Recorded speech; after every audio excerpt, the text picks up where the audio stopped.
Halo teman-teman, kembali lagi ke channel Kendari Coding. Masih dengan saya, dengan Ilham Johan Effendi. Pada hari ini kita akan membahas tentang GitHub. Teman-teman mungkin baru dengar apa itu GitHub. Jadi GitHub itu adalah suatu versioning control. Jadi sebentar kita akan bahas dulu tentang GitHub itu secara keseluruhan seperti apa. Nanti saya akan jelaskan per detailnya ya. Oke teman-teman, kita jelaskan dulu mulai dari awal. Saya buka slide-nya dulu ya. Jadi sebelumnya kita kenalan dulu dengan Git dan GitHub. Git adalah version control system yang digunakan para developer untuk mengembangkan software secara bersama-sama.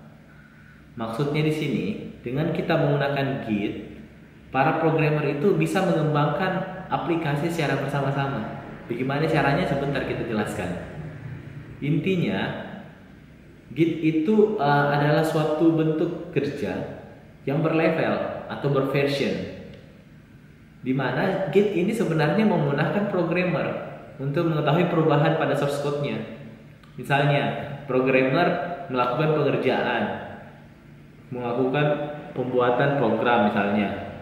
Program direvisi lagi oleh customer, dibuat lagi, dikembangkan lagi. Kalau di Git, kita tidak perlu mengcopy, mempaste, atau kalau programmer biasanya tinggal dirubah saja di source code asalnya, itu nanti kita akan kesusahan ketika misalnya si customer bilang kayak gini, Pak, bisa nggak kembalikan ke versi yang sebelumnya? Nah, itu akan agak susah kalau misalnya kita nggak pakai Git.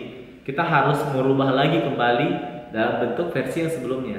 Tetapi kalau kita pakai Git, semua perubahan itu akan tercatat, sehingga nanti kita bisa merubah atau memodifikasi atau mengembalikan ke versi sebelumnya. Oke ya. Atau contoh lebih nyatanya ya, misalnya teman-teman yang lagi kuliah pasti membuat skripsi kan. Di skripsi itu kan teman-teman buat bab 1, bab 2, bab 3, direvisi dosen penguji, direvisi dosen pembimbing maksudnya, pasti buat lagi kan. Itu kan jadinya teman-teman pasti akan membuat banyak file. Tetapi kalau misalnya kita menggunakan Git ini, kita tidak perlu menggunakan banyak file. Cukup satu file di mana tiap perubahannya kita catat, atau istilahnya dalam Git itu kita commit, kita tandai satu persatu tiap perubahan. Oke. Kemudian Git itu kan ketika kita bekerja pakai Git, kita akan berkolaborasi dengan tim kita, di mana nanti pasti ada antara tim A dan tim B itu yang akan mengalami bentrok. Maksudnya bentrok di sini dia menggunakan variabel yang sama atau merubah sesuatu yang sama, sehingga ada bentrok di aplikasi. Di Git ini kita juga bisa mengatasi bentrok itu. Nanti kita akan belajar yang namanya merge. Oke ya. Ini saya ambil dari situsnya http://idcloudhouse.com ya, teman-teman. Jadi di sini lebih lengkap kalau misalnya mau baca-baca. Oke. Tadi kita jelaskan tentang Git. Sekarang apa itu bedanya Git dan GitHub?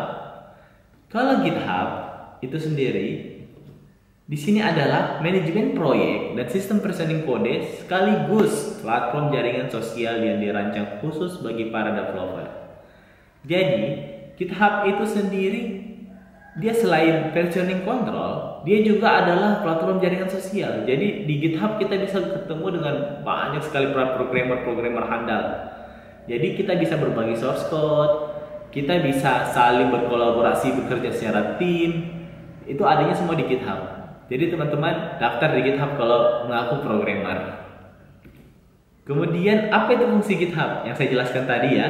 Jadi di GitHub itu kita bisa bekerja sama-sama dengan rekan dari berbagai belahan dunia manapun, merencanakan proyek bersama-sama, dan kita bisa men-tracking pekerjaan kita. Atau kita, kalau teman-teman punya Facebook, sosial media, kalau saya bilang GitHub ini adalah sosial medianya para programmer. Jadi kalau programmer yang tidak punya GitHub berarti dia tidak bersosial media, dia tidak berkolaborasi dengan siapa-siapa. Oke ya.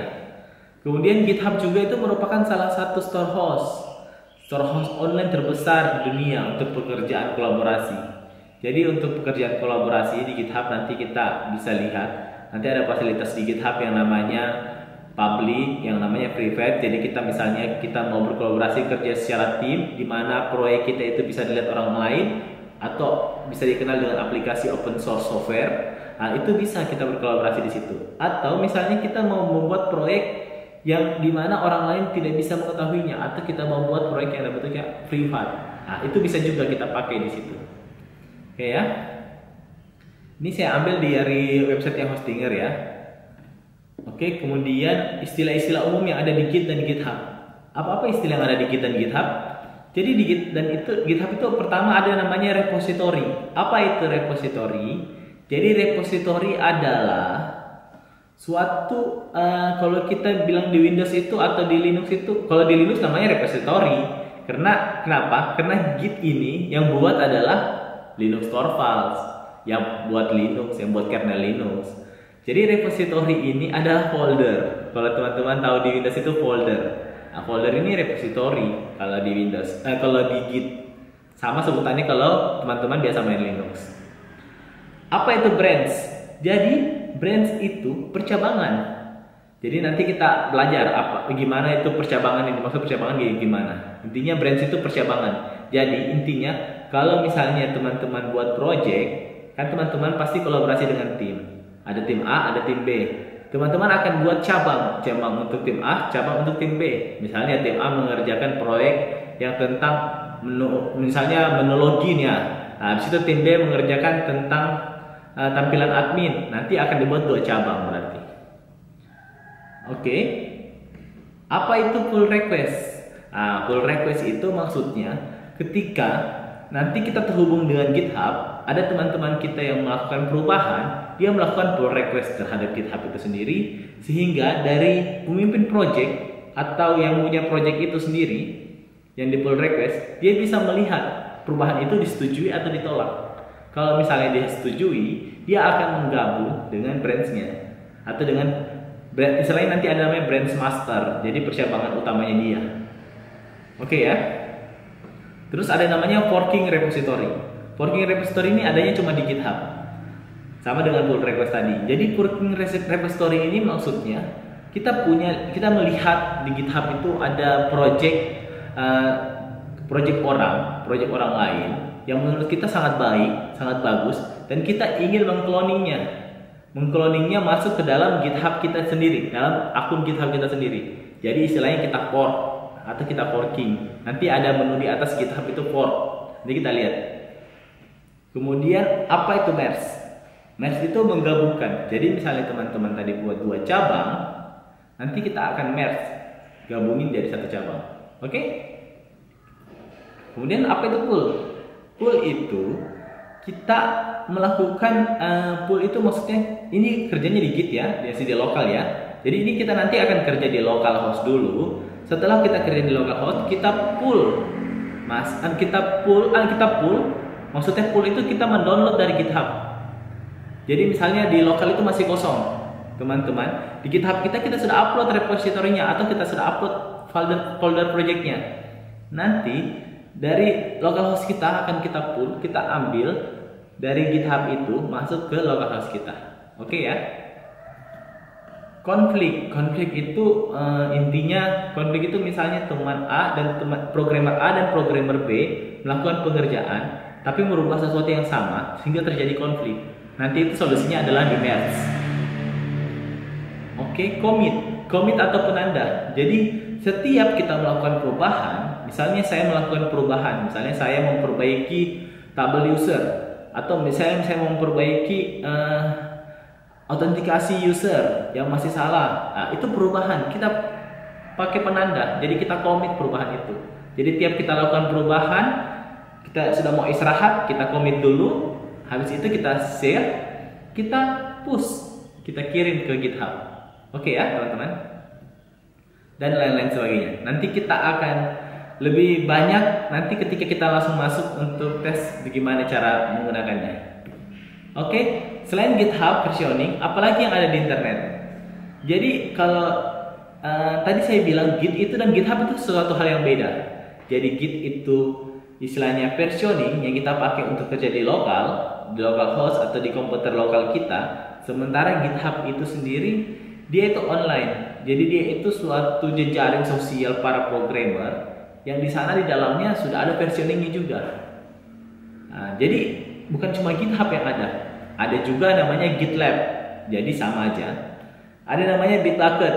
Jadi bisa nanti kunjungi, bisa googling Bitbucket, Subversion atau SVN, Clearcast, GNU Arch, dan lain-lain sebagainya. Oke, review Git dan GitHub. Jadi review Git dan GitHub itu maksudnya kayak gini.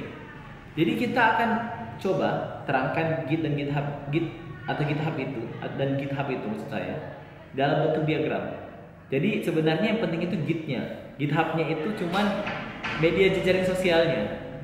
Jadi di Git itu nanti akan ada perubahan.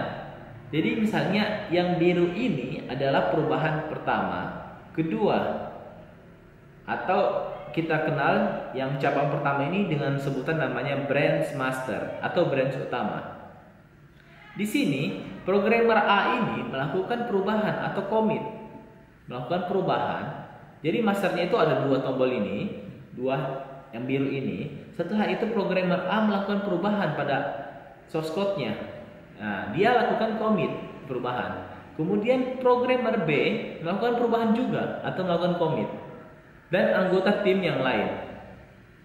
Di sini pasti ketika dia melakukan perubahan akan terjadi yang namanya konflik. Kenapa? Karena dia melakukan perubahan di master yang sama, kecuali perubahan yang dilakukan adalah perubahan yang berbeda. Kalau dia melakukan perubahan yang sama pada aplikasi atau file yang maksudnya saya pada source code yang sama, di bagian yang sama, maka akan terjadi konflik. Makanya kita biasa membuat yang namanya branch atau percabangan. Jadi kalau percabangan, jadi misalnya saya memimpin project ya, saya punya project atau saya tim projectnya. Di sini saya akan membuat yang namanya branch master atau branch utama. Kemudian dari branch master ini, saya sebagai pemimpin project, saya akan membuat yang namanya branch atau percabangan. Saya akan membuat branch fitur upload percabangan. Saya meminta kepada programmer A untuk mengerjakan tentang fitur upload. Di sini programmer A mulai melakukan pengerjaan terhadap fitur upload. Kemudian saya juga meminta kepada programmer B untuk melakukan, saya buatkan branch dulu, tentunya saya buatkan branch dulu, kemudian saya membuat branch tentang fitur register, kemudian programmer B akan bekerja di fitur register. Sehingga antara programmer A dan programmer B serta branch masternya tidak akan terjadi konflik atau bentrok. Karena mereka bekerja di branch atau di percabangan yang berbeda. Dan nantinya di sini ketika misalnya pengerjaan sudah selesai antara programmer A, programmer B, dan saya sebagai pemimpin project sudah menyatakan bahwa pengerjaan tentang fitur upload dan fitur registernya sudah oke, dan saya sudah melihat, jadi programmer A dan programmer B nanti akan melakukan yang namanya pull request terhadap GitHub saya. Nanti di situ saya akan melihat perubahan yang dilakukan. Kalau misalnya saya sudah setuju terhadap perubahan yang dilakukan oleh mereka, baru saya merge atau menggabungkan. Tetapi kalau misalnya saya belum setuju, saya harus berdiskusi dengan tim saya dulu. Sampai saya menyimpulkan bahwa ini sudah cocok. Nah, ketika sudah cocok, maka saya akan melakukan merge ke branch utama atau branch master. Jadi tadinya dia bikin branch fitur atau uploadnya, kemudian saya akan gabungkan ke dalam branch master saya, sehingga tergabunglah dan sistem itu akan menjadi lengkap. Oke teman-teman ya, sampai di sini dulu pertemuan kita tentang GitHub dan Git. Nanti kita akan praktek di pertemuan selanjutnya. Sampai jumpa, salam.